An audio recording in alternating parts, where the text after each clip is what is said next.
Você está ouvindo o programa A Bíblia em Foco, um programa da Igreja Batista Conservadora de Eunápolis, situada na Rua da Consolação, número 510, no bairro Pequi. Dias de culto, nos domingos, a partir das 18h30. Nas quartas-feiras, a partir das 19h. Que maravilha! Amigo ouvinte, boa noite para você. São agora 22h20. Eu sou o pastor Arlen. É um prazer ter a sua companhia, a sua sintonia. Ontem nós iniciamos aqui uma exposição bíblica na primeira carta de Paulo a Timóteo, capítulo 4. Quero convidar você para abrir a Sagrada Escritura no texto referenciado, 1 Timóteo, capítulo 4, versículos 1 ao 5.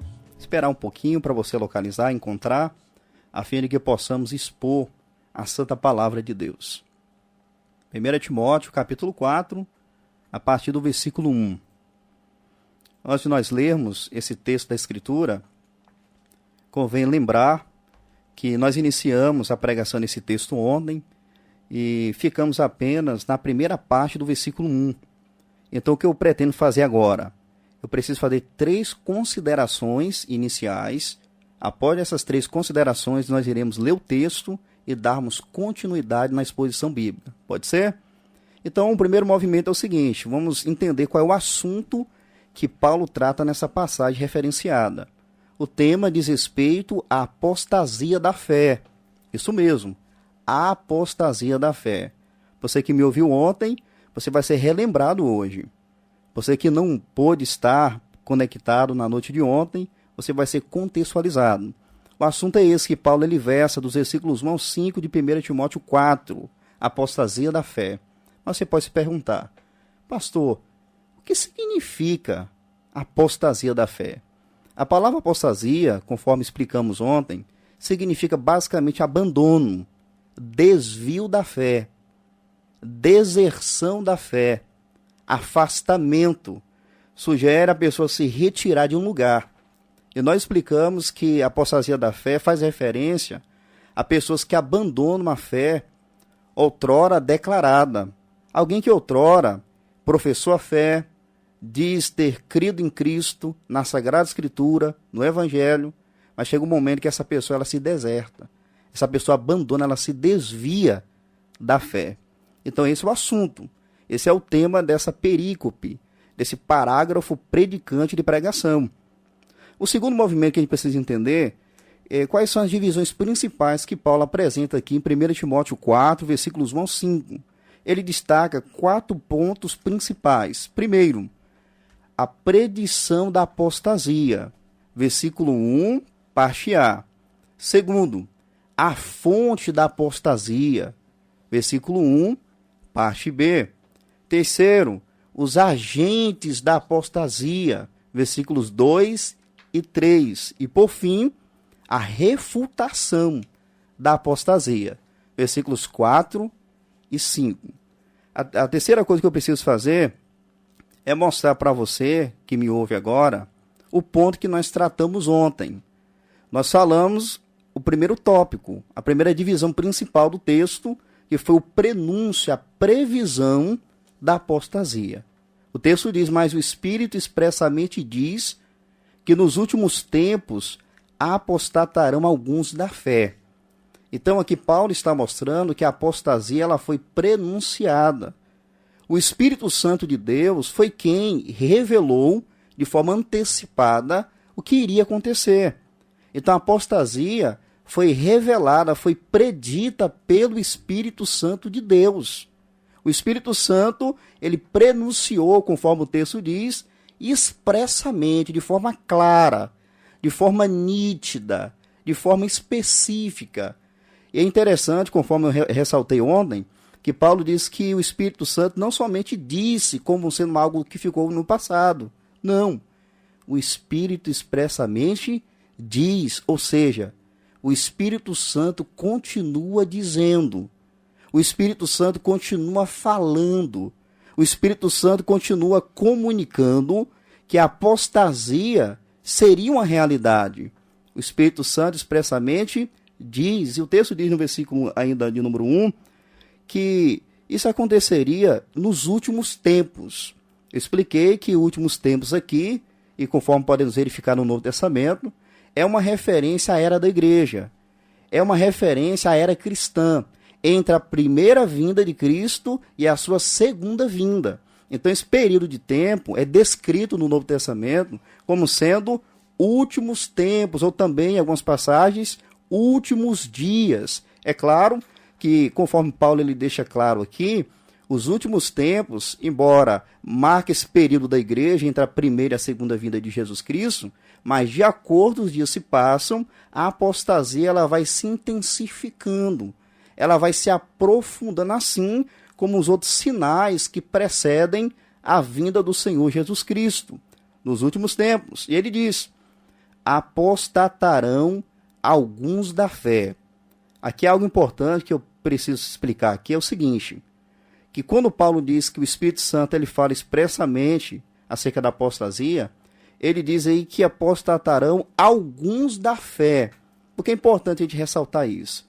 Porque quando ele trata da apostasia, ele não fala da apostasia como sendo algo generalizado, ou seja, como se fosse toda a igreja se apostatando. Não. Paulo diz alguns, ou seja, dentro da igreja haverá pessoas que irão se apostatar.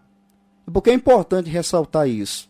Porque existe um movimento que surgiu muito tempo atrás, que diz o seguinte, que houve uma experiência, ele teve uma experiência em que um anjo chamado Moroni apareceu para ele. Ele descreveu também a experiência que tanto Deus Pai como Deus Filho falou para ele, que o cristianismo da sua época, a igreja havia se apostatado de forma completa. E era através dele que Deus iria restaurar o cristianismo, restaurar a igreja. Mas isso é uma inverdade. Isso não é comprovado, até porque o texto diz que alguns irão se apostatar, não são todos. A igreja, ela se mantém preservada pelo seu Senhor. Glória a Deus. Aqueles que se apostatam são pessoas que estão dentro da igreja, e conforme vimos ontem, são cristãos nominais. Eles não nasceram de Deus, eles não nasceram de novo. Eles não se tornaram nova criação do Criador. Não. São pessoas que estão no ambiente de culto, pode ter tido algumas reformas externas, na aparência, no comportamento, mas essas pessoas nunca experimentaram da nova vida que há em Jesus. Essas pessoas nunca foram vivificadas por Cristo. Essas pessoas, elas não experimentaram a chamada regeneração. Então veja, isso é importante porque Paulo está salientando que não serão todos, a igreja ela está preservada. No livro de Judas, a Epístola de Judas, que é o penúltimo livro do Novo Testamento, no verso de número 24, Judas é claro quando ele apresenta a Deus uma expressão de louvor, a chamada doxologia, e ele diz que é aquele que é poderoso para vos guardar de tropeçar. Ou seja, o contexto que Judas escreveu era justamente relacionado a pessoas que se desviaram, abandonaram a fé, estavam disseminando heresias dentro da igreja. Só que Judas diz que os verdadeiros cristãos, eles são preservados por Deus. E conforme as palavras do próprio Cristo, ele diz que as ovelhas dele ouvem a sua voz.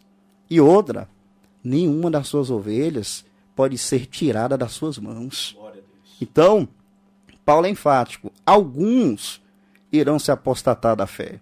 A fé, conforme já explicado, não é uma referência à fé no aspecto subjetivo, o ato de crer, não. Fé aqui é a fé objetiva, aquilo que cremos. Então, Paulo está fazendo referência aqui a verdades do Evangelho, que é pessoas que abraçaram anteriormente, chegará o momento que essas pessoas irão abrir mão, essas pessoas irão se apostatar. E é curioso que quando a gente olha o capítulo 3, versículo de número 16, Paulo nos ajuda a entender o conteúdo da fé aqui.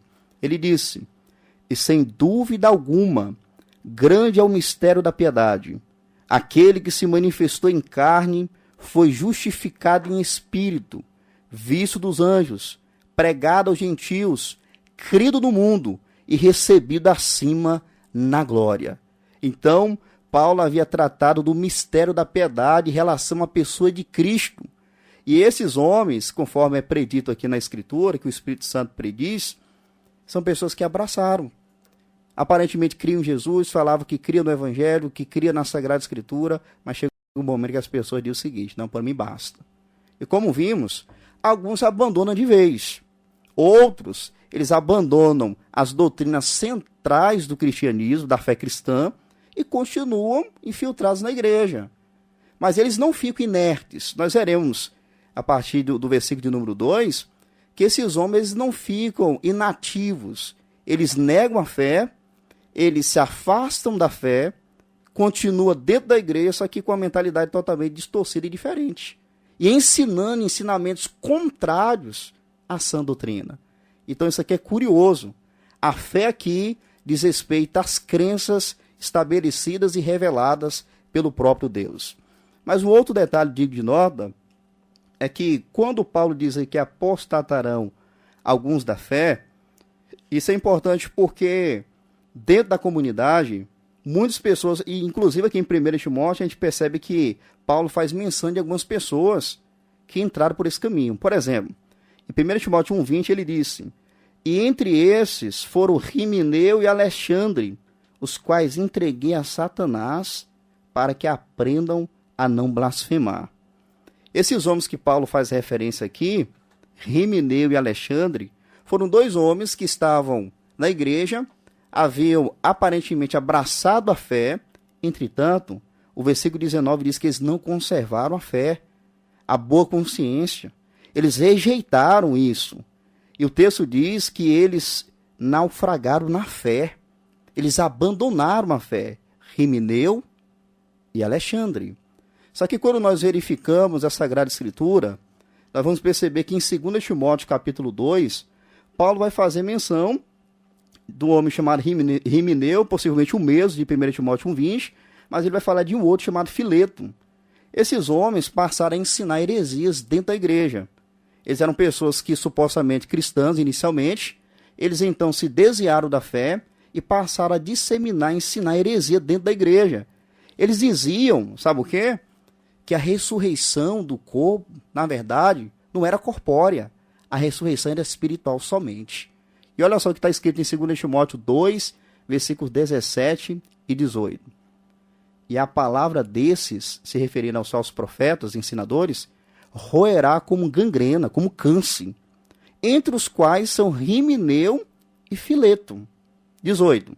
Os quais se desviaram da verdade, dizendo que a ressurreição era já feita, e perverteram a fé de alguns. Você percebeu?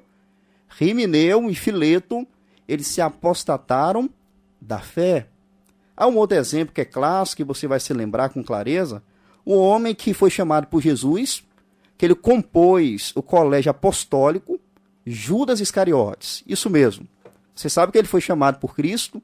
Se você ler os evangelhos, você vai perceber o seguinte: ele viu Jesus ensinando, ouviu Jesus ensinando, ele viu Jesus fazendo proezas, milagres, ele viu Jesus Cristo manifestando o seu poder. Inclusive, em Mateus capítulo 10, Judas com os demais apóstolos receberam poder e autoridade para expulsar demônios, para fazer milagres. Mas sabe o que aconteceu com Judas? Ele se extraviou. Ele abandonou a fé. Ele traiu o Filho de Deus. Ele traiu Jesus Cristo. Ele abandonou a fé. Então, Judas Iscariotes é um exemplo clássico de alguém que abandona a fé. Ele negou, ele traiu a pessoa bendita de Jesus Cristo. Mas há na Bíblia um outro homem que é pouco mencionado. Nós encontramos a descrição dele em 2 Timóteo 4, onde Paulo faz menção dele, um homem chamado Demas. Demas, ele foi um cooperador de Paulo. Ele auxiliava Paulo na obra missionária, na obra de pregação. Entretanto, o próprio Paulo, quando escreveu a sua segunda carta a Timóteo, que por sinal foi a última carta que Paulo escreveu, quando estava em prisão, prestes a ser decapitado em uma masmorra, em 2 Timóteo, capítulo de número 4, ele vai mostrar que esse homem, chamado Demas, se apostatou. Ele disse que esse homem havia abandonado a fé. 2 Timóteo, capítulo 4, versículo 10, ele diz o seguinte: porque Demas me desamparou, amando o presente século, e foi para a Tessalônica. Ou seja, Demas desamparou Paulo, mas o texto diz que ele amou o presente século. Ele passou a amar o mundo. Então aqui são exemplos de pessoas que tiveram contato com o Evangelho, tiveram contato com a verdade da Escritura, mas pessoas que infelizmente abandonaram a fé. Nós aprendemos, portanto, algumas lições, conforme verificamos ontem. A primeira lição é que, uma vez que o Espírito Santo ele prediz que haveria apostasia, isso é algo que vai acontecer. É algo que entristece, é algo que traz angústia, às vezes, para o nosso coração. Ver pessoas que começaram a caminhar, você fica tão alegre e, de repente, essa pessoa fala o seguinte: eu não quero mais ligação com Jesus Cristo. Eu não quero mais afinidade com o Evangelho. Eu não quero mais afinidade com a Escritura. Isso entristece demais. Mas a igreja ela deve se preparar para isso. A igreja ela deve entender que, por mais que seja dolorido, seja algo que dolorido para a nossa alma, mas é algo que é inevitável, porque o Espírito Santo diz que isso vai acontecer. E é interessante que em 1 João capítulo 2, versículo 19, o apóstolo João ele disse o seguinte, acerca de pessoas que se apostatam. Escute. Saíram de nós, mas não eram de nós, porque se fossem de nós, ficariam conosco. Mas isso é para que se manifestasse que não são todos de nós. João aqui, ele está reforçando a verdade que nós estamos aprendendo, que muitas pessoas irão se apostatar, abandonar a fé. E João deixa claro, eles saíram de nós porque não fazia parte de nós. Então, caro ouvinte, essa é uma verdade que nos ajuda a refletir. O Espírito Santo revelou isso. Vai acontecer. Então a igreja precisa se preparar. Eu contei ontem aqui de pessoas que a gente conheceu, que caminharam na fé, só que pessoas que abandonaram. Pessoas que passaram a desacreditar do Senhor Jesus. Passaram a desacreditar da inspiração da Bíblia Sagrada. E inclusive eu mencionei aqui, eu quero reiterar, que um dos indicativos que pode apontar para uma pessoa que começa a entrar no processo de apostasia é quando ela começa a questionar a Bíblia. Não no sentido assim, eu queria aprender, entender e não consigo, mas pessoas que questionam a autoridade da palavra de Deus. Chega a dizer o seguinte, a Bíblia, na verdade, não é a palavra de Deus, apenas contém a palavra de Deus. Isso é perigoso. Isso é um sinal claro e evidente que a pessoa está entrando no processo de apostasia. Então essa foi uma lição que nós vimos. Uma segunda lição que apontamos aqui foi o seguinte, que os pastores têm uma missão precípua de cuidar do rebanho. O pastor precisa proteger a igreja. Em face da apostasia, em face da heresia, o pastor precisa guardar o rebanho. Só que é interessante que Paulo, ele vai continuar tratando do assunto, e agora eu quero convidar você a ler a passagem referenciada, 1 Timóteo 4. Então nós vimos o tema, vimos as divisões principais, consideramos o tópico que trabalhamos ontem, leremos agora o texto e iremos dar continuidade, tá bom? Mas o Espírito expressamente diz que nos últimos tempos apostatarão alguns da fé, dando ouvidos a espíritos enganadores e a doutrinas de demônios. Pela hipocrisia de homens que falam mentiras, tendo cauterizado a sua própria consciência, proibindo o casamento e ordenando a abstinência dos manjares que Deus criou para os fiéis e para os que conhecem a verdade, a fim de usarem deles com ações de graças. Porque toda criatura de Deus é boa, e não há nada que rejeitar, sendo recebido com ações de graças. Porque pela palavra de Deus e pela oração é santificado. Então, primeiro tópico aí, a predição da apostasia. Mas na parte B do versículo 1, Paulo vai apresentar agora a fonte da apostasia. Veja comigo. Dando ouvidos a espíritos enganadores e a doutrinas de demônios. Paulo, então, ele passa da predição da apostasia para a fonte, para a origem da apostasia. quero te fazer refletir agora. Será qual é a influência que está por trás do abandono da fé? Será o que está agindo por trás da apostasia? O que leva a pessoa a se apostatar da fé, abandonar a fé, desviar da fé? Paulo é claro aqui. Ele diz o seguinte: dando ouvidos a espíritos enganadores e a doutrinas de demônios. Isso mesmo. Ele está aqui falando da fonte. E ele apresenta aqui seres malignos, seres espirituais, e que agem para levar as pessoas a abandonarem a fé, que agem para que as pessoas venham se desvirtuar de Deus, que agem levando pessoas a abraçar ensinamentos heréticos, errôneos, para que essas pessoas se distanciam de Deus. Ele diz aí, espíritos enganadores e a doutrinas de demônios. Seres malévolos. É interessante que quando nós lemos a primeira carta de Paulo, o apóstolo Paulo, ele, nessa carta aqui a Timóteo, ele vai fazer menção desses seres espirituais malignos. Em 1 Timóteo 1,20, nós lemos aqui, ele fala sobre Satanás, que significa adversário, oponente.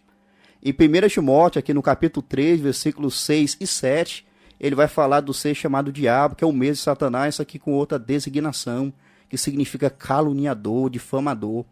No capítulo 4, que nós estamos considerando, ele fala sobre os espíritos enganadores e a doutrina de demônios. No capítulo 5, versículo 15, ele vai fazer outra vez menção acerca de Satanás. Ou seja, Paulo, nessa carta aqui, que é uma carta pastoral, onde ele está oferecendo orientações específicas para os pastores, é um manual para o pastor. E ele mostra que a realidade do mundo espiritual. A igreja, o povo de Deus, está em guerra. Está em um cenário onde há uma luta espiritual real, inegável, inquestionável.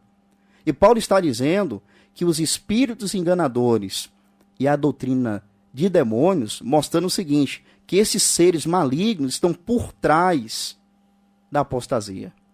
Quando ele diz espíritos enganadores e demônios, ele está falando o seguinte, que esses seres malignos inspiram a apostasia, inspiram as heresias. Quando ele diz aí doutrina de demônios, não é doutrina acerca dos demônios, não.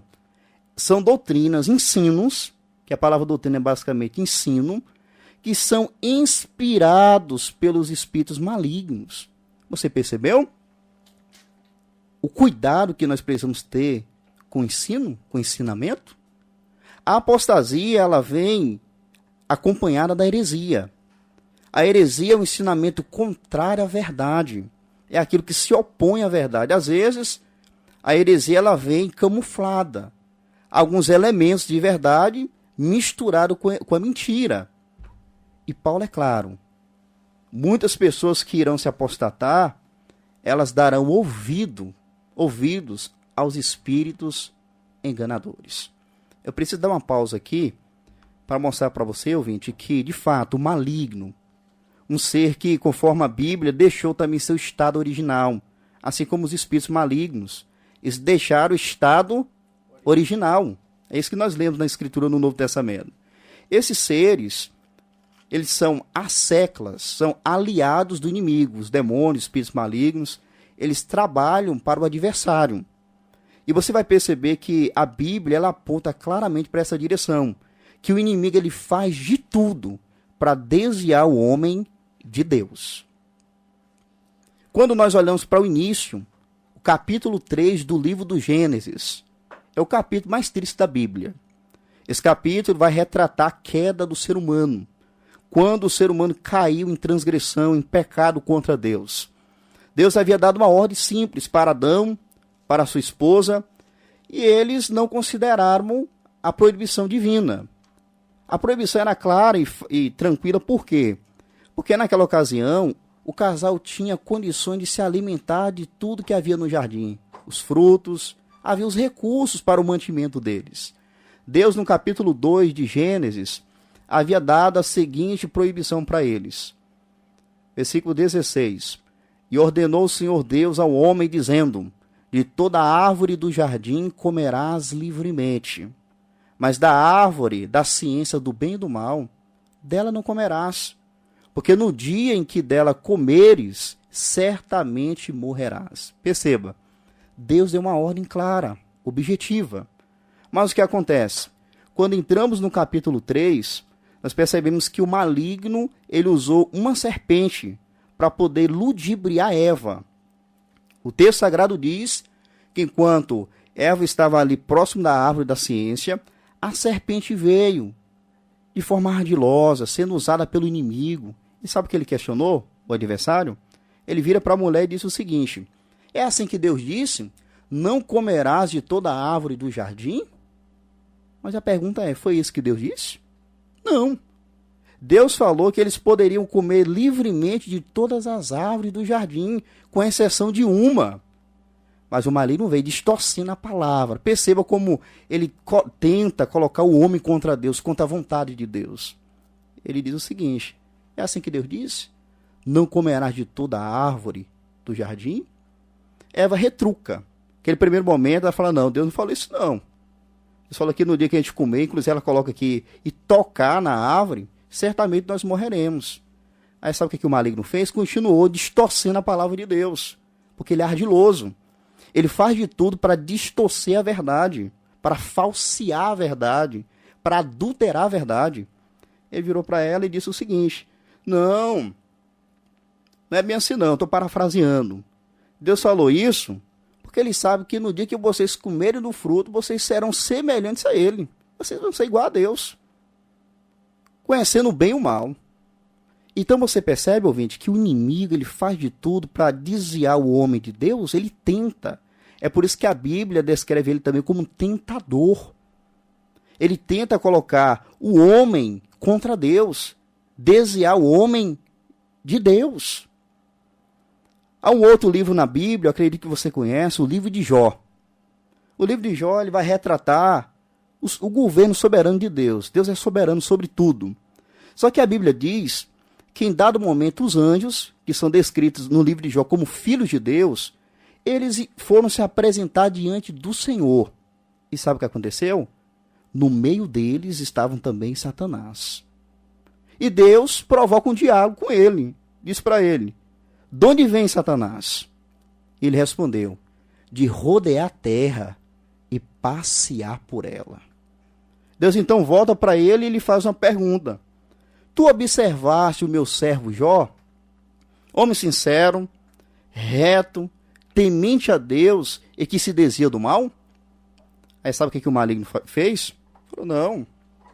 Jó ele retém fidelidade, sinceridade ao Senhor, porque ele tem tudo, mas toca no que ele tem e verás, se não blasfema de ti na tua face. Você percebeu, ouvinte? O diálogo que ele tem com Deus é fazendo de tudo para que o homem se volte contra o Senhor Deus. Ele queria que Jó, e ele pensava que Jó iria blasfemar do Criador. Aí ele falou assim: toca em tudo que ele tem, Deus, e o Senhor verá que ele não vai blasfemar na tua face. Deus permitiu o maligno tocar em tudo que Jó tinha. No único dia, ele perdeu os bens, toda a riqueza que Jó tinha, perdeu tudo, gado, animais, em um único dia. O texto diz que, além disso, ele perdeu seus 10 filhos de uma única vez. Já pensou, você que é pai, você que é mãe? Perder seus filhos assim, pensa em 10 filhos, enterrar os 10 filhos de vez. Um vento oriental bateu nos 4 cantos da casa, soprou, as colunas caíram e os filhos dele morreram. Jó agora perdeu os bens e perdeu os seus filhos. Mas a Bíblia diz, no livro de Jó ainda, que outro dia os filhos de Deus, os anjos, vieram se apresentar perante o Senhor, e quem veio no meio outra vez? O maligno. E Deus voltou a fazer a pergunta para ele: de onde vem Satanás? E ele disse: de rodear a terra e passear por ela. Deus volta a perguntar-lhe: tu observaste meu servo Jó? Homem sincero, reto, temente a Deus, que se desvia do mal e que ainda retém sinceridade, havendo tu o tentado sem causa? Aí o maligno não se contentou e sabe o que ele disse? Não, pele por pele. E tudo que o homem tem dará pela sua vida. Aí ele falou assim para Deus: toca no corpo dele e verás se ele não blasfema de ti na sua face. Você percebeu? Ele volta com a mesma artimanha. Primeiro, toque em tudo que ele tem. Ele vai blasfemar, ele vai se desviar, ele vai se distanciar do Senhor. Mas Jó manteve fidelidade no primeiro momento. Ele chegou a dizer: nu saí do ventre da minha mãe e nu voltarei para lá. O Senhor deu, o Senhor tomou, bendito seja o nome do Senhor. E o texto diz que Jó, ele não atribuiu a Deus culpa nenhuma, ele não pecou. Só que agora o inimigo está insistindo. Já que ele venceu a primeira fase aí dessa tentação, perdeu os bens, perdeu os filhos, mas manteve sinceridade, fidelidade ao Senhor Deus, agora toca na pele dele. E sabe o que aconteceu, ouvinte? Ele saiu da presença de Deus e Deus permitiu que o maligno tocasse no corpo dele. E sabe o que aconteceu? O maligno tocou nele com a chaga maligna, da planta dos pés até o alto da cabeça. Jó, segundo a Bíblia, ele ficou com feridas no corpo, da planta dos pés ao alto da cabeça. Os amigos que saíram das suas casas para consolar Jó ficaram 7 dias em silêncio, se condoendo. O texto diz que Jó ficou no pó e na cinza. E eles ficaram 7 dias sem falar nada. Aí Jó, em Jó de número 3, você pode ler em casa depois, ele começa a falar acerca do dia do seu nascimento. Ele começou a amaldiçoar o dia do nascimento dele. Depois que Jó abriu a boca, aqueles 3 amigos que saíram de longe para se condoer, para poder consolar Jó, sabe o que eles fizeram? Passaram a acusar Jó. Jó, se você está com dificuldade, com problema, é porque você pecou contra Deus. Jó, ele sofreu também o desamparo da sua esposa. Eu sei que ela sofreu muito. Pensa aí, perder os 10 filhos, perder tudo, e agora ver um marido em uma situação caótica, deplorável, enfermo. Ela vira para Jó e fala assim: você ainda retém sinceridade a Deus? Amaldiçoa a Deus e morre. E Jó, em tudo isso, ele manteve fiel a Deus. Ou seja, o inimigo tentou, de diversas maneiras, fazer com que Jó blasfemasse de Deus. Mas Jó manteve-se fiel. O ponto aqui é que o inimigo ele faz de tudo para afastar o homem de Deus. Ele fez isso no Éden. Ele tentou fazer isso com Jó e outra. Ele tentou fazer isso também com o Senhor Jesus. Em Mateus capítulo 4, Mateus vai descrever a tentação que Jesus Cristo sofreu no deserto. A tentação teve 3 fases. E na primeira fase, o diabo, vendo que Jesus Cristo estava jejuando 40 dias e 40 noites, estava com fome, ele virou para Jesus e disse: se tu és o Filho de Deus, torna essas pedras em pães. Mas Jesus Cristo volta para ele e diz: está escrito, nem só de pão viverá o homem, mas de toda a palavra que procede da boca de Deus. O inimigo não desistiu. Continuou tentando Jesus, colocou Jesus no pináculo do templo e disse: lança-te daqui abaixo, porque está escrito. Ele começou a usar a Bíblia. E disse o seguinte: lança-te daqui abaixo, porque está escrito que Deus dará ordem aos anjos a teu respeito e ele vai guardar você em todos os seus caminhos. Ele começou a citar a Bíblia. Mas sabe o que ele estava fazendo? Distorcendo a Bíblia. O inimigo, ele é especialista em distorcer a verdade. Ele é enganador. João 8,44, ele é o pai da mentira. E ele tentou desviar o Senhor Jesus do plano que havia sido estabelecido desde a eternidade. Onde eu quero chegar com você? Que o inimigo, com seus asseclas, os demônios, os espíritos malignos, estão por trás da apostasia. Ele quer fazer a pessoa se desviar. Ele quer fazer a pessoa se distanciar de Deus. E segundo o texto que nós estamos considerando, as pessoas que se apostatam, sabe o que elas fazem? Elas dão ouvidos aos espíritos enganadores, está aí no versículo 1, e a doutrinas de demônios. Percebeu? Quando Paulo diz aí que dando ouvidos, sabe qual é o significado disso? É que eles obedecem aos ensinamentos do inimigo. Eles deixam de obedecer à verdade, de amar a verdade e abraçam a mentira. Eles se apegam. E essa ideia aí que fala dando ouvidos a espíritos enganadores e a doutrina de demônios significa isso. Obedecendo. não é apenas consentir, é ligar-se, é agarrar, é abraçar o ensino do inimigo. Ou seja, Paulo está deixando bem claro aqui que as pessoas que se apostatam, elas deixam a verdade de Deus e abraçam o engano do inimigo. Eu quero chamar a sua atenção, ouvinte, para o seguinte fato. O inimigo ele está agindo de todas as maneiras possíveis para desviar o crente, o cristão da fé. Ele usa os seus recursos para levar aqueles que já, na verdade, não são cristãos verdadeiros, que se apostatam. Mas, ao mesmo momento, ele está tentando os cristãos leais, que foram regenerados, a tentar desobedecer à vontade de Deus. E as pessoas que se apostatam, elas começam dando ouvidos. E dar ouvidos aqui não é somente ouvir, no sentido de consentir, é de abraçar as ideias do adversário. A lição que nós aprendemos com essa parte do texto é muito importante. Eu quero chamar a sua atenção para isso, você que é crente, você que é servo do Senhor Jesus, eu chamo a sua atenção para o seguinte fato. Você precisa ter cuidado com aquilo que você ouve. Mas, pastor, o senhor me explicou aqui agora que ouvidos aqui são pessoas que obedecem aos ensinamentos do inimigo. Sim. Mas tem pessoas que elas começam a obedecer depois que elas passam a ouvir. Depois que elas passam a escutar. Então eu quero chamar a sua atenção. Crente, tenha cuidado com aquilo que você escuta. Tem pessoas que começam a ouvir tanto ensinamento que foge da verdade, que foge da palavra, e as pessoas começam a dar crédito. Pessoas que começam a acreditar em coisas que estão contrárias à palavra de Deus.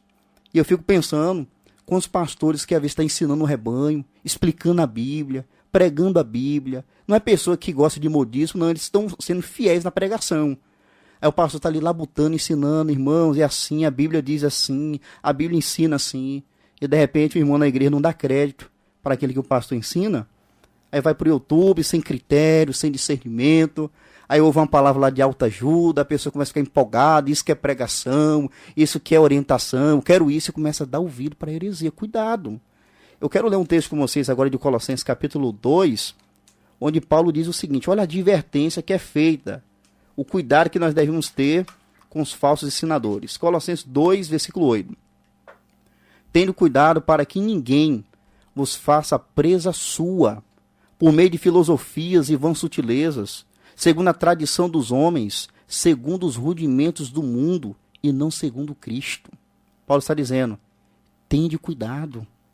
Você precisa ter cuidado para que ninguém vos faça presa sua, para que os falsos ensinadores passando não levem vocês cativos. Tenha cuidado com o que você lê, tenha cuidado com o que você escuta. Você precisa ir para a Escritura, para a Palavra de Deus, amar a Palavra de Deus, ouvir o seu pastor que te ama, que está cuidando de você, ensinando a verdade do Evangelho para você. Tenha cuidado com as heresias. Porque a fonte da apostasia são os espíritos enganadores e as doutrinas de demônios.